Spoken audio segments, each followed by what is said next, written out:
Raid Shadow Legends, we're going to see everything Ursala can do. She's on the far left right now. She's right above me as well. She is an epic Void champion. She's more like a legendary Void champion. Truly, truly is. Watch this. She's going to do AoE of decrease attack of 50%, plus give us an increased attack of 50% on a 3-turn cooldown for 2 turns. Right here, we're going to buff up our Inquisitor so he can do more damage. They're going to do less damage to us. This is 69 Doom Tower hard.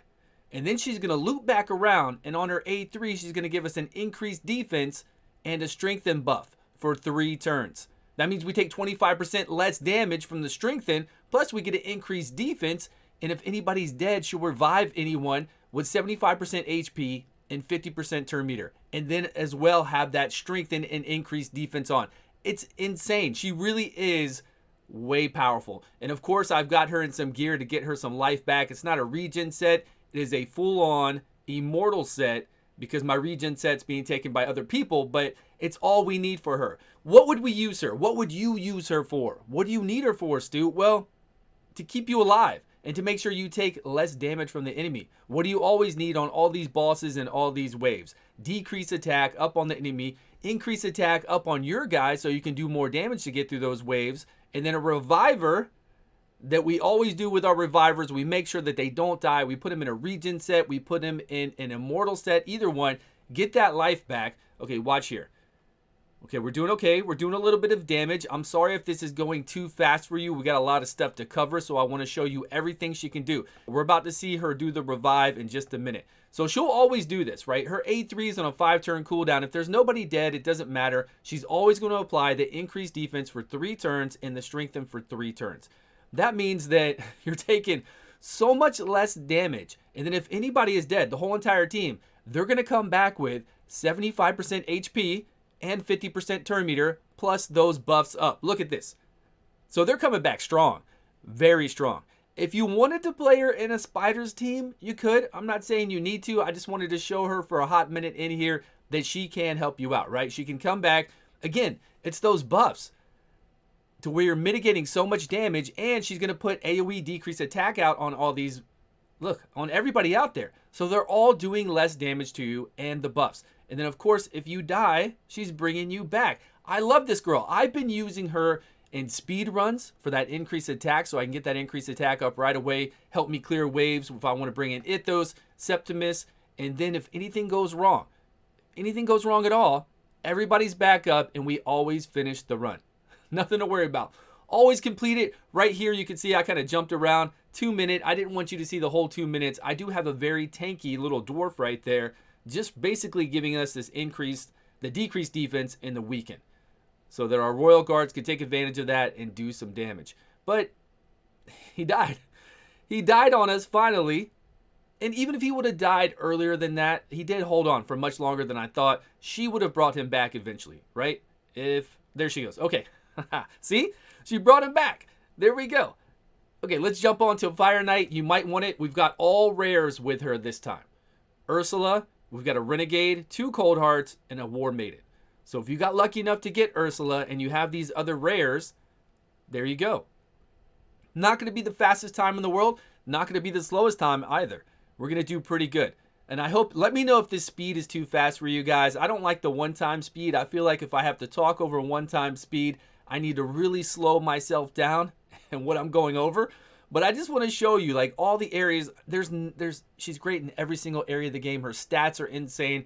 I'll show you what kind of gear we have on her in just a minute. But we're going to get this. We're going to step it up. We're going to go into 69 Doom Tower hard, where some people have issues with that. There's the 2 Siffies, the Cardinal. There's a lot of revivers in there, a lot of healers in there, and they have an issue. There we go. Back to life. Everybody's back. Back with that turn meter increase in 75% HP. We don't need heals on the team because if they die, she's healing herself with the gear she has. If they die, she's going to bring them back with so much HP. Why do I even need to bring healers in here? We don't need it. We just bring her in here and boom, bada bing, there we go. Cold Hearts do their thing. We're back up. Increased attack, of course. Done. 1 minute and 51 seconds, not the worst. Okay, we are at Doom Tower 69 hard.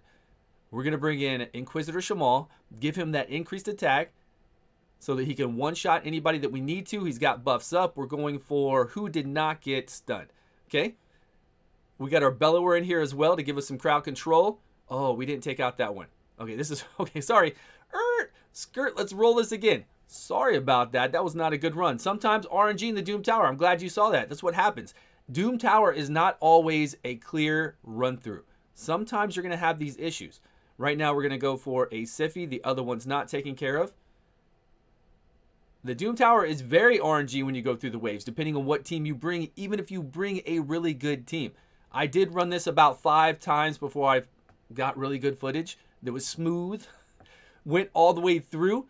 But look at this. We are wrapping it up. Look how quick Inquisitor is gunning them down.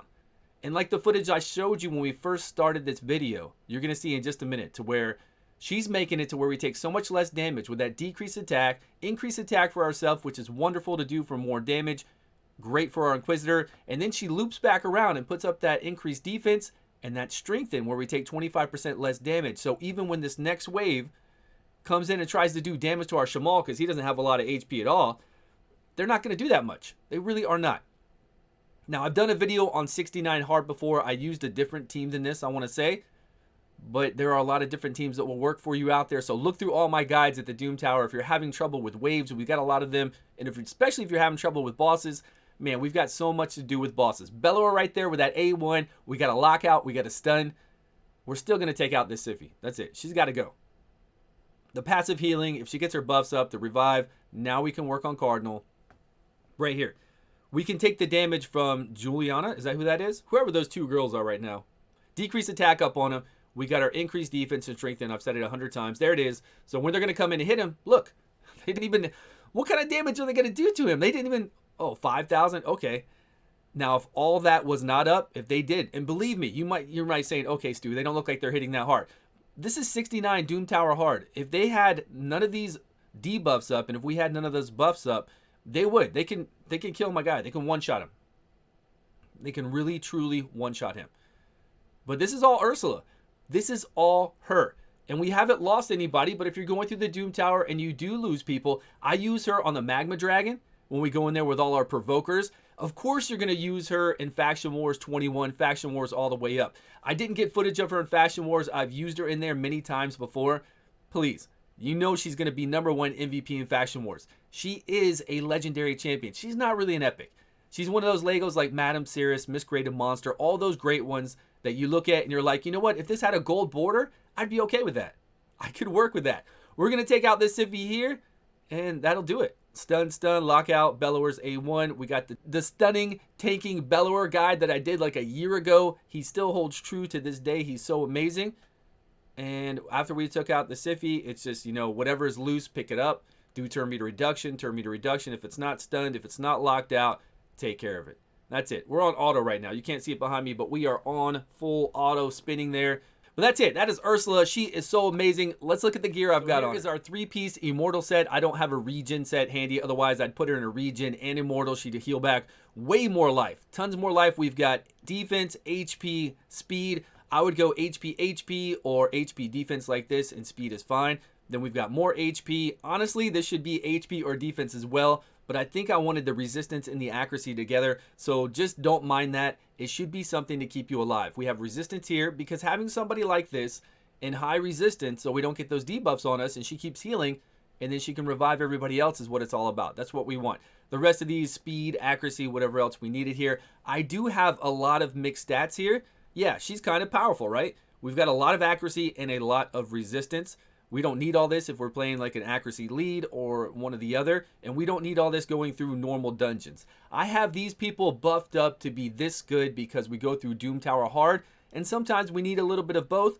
Or, you know, I can do it, so I do it, right? I make them strong in the way that I could use them. But we can dumb her down. You don't need all this. She can still work for you. She's going to work for you. Believe me. And if you don't know what I was talking about with the abilities, here we are. Decrease the turn meter. We get a chance to do that.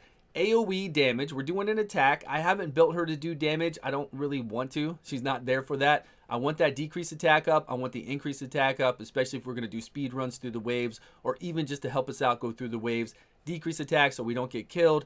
And then here is this A3 that's so beautiful. 75%, turn meter of 50%, and then all that time, right when she revives them, gives them an increased defense and the strengthen for 3 turns on a 5-turn cooldown. And then we do have a speed aura in the Doom Tower. We were using the accuracy one though from Inquisitor Shamal, but we have that as well. Masteries, I just went to get more turn meter if our allies get crit. We go over here and we take less from critical damage, you know, all this. If we have these on us, we take less damage because we want to keep healing back. We want to be the last person alive if a mistake happens, so we're always there. We want to increase the buffs, increase the debuffs. Evil Eye, I always love to have more turn meter whenever these expire. And then we got Eagle Eye to give us that plus 50 accuracy. She is a beast. Guys, if you have her, I'm sure you've already leveled her up. Thank you everybody for watching. I appreciate your time. Let me know what you think about her down below in the comments, and I will see you guys all on a video soon.